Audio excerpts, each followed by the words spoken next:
So for today's video guys, kay magpintal-pintal ko ani ako ang DIY nga dumbbell guys, kay sus kay paita na jud ning perti na jud tayaa guys. So kani DIY nga dumbbells guys is binuhat ni sa kong uyab no, kay kani laging wala tay ka-afford og palit guys no, kay perting mahala ron sa mga kuan guys, sa mga things and everything. So mao ni nga nagpa-DIY na, nagpabuhat na lang ko sa kong uyab guys. Unya ay nalang na inyo pansin ang basura res gilid guys. Okay, lisod ba sa kay adto ko sa akong kwarto magpaint guys no. So ana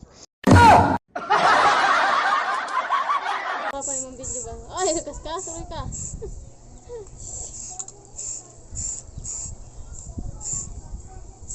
Maluyo ma. Saan pagunit ni mo ma? Nya sa lalo mana.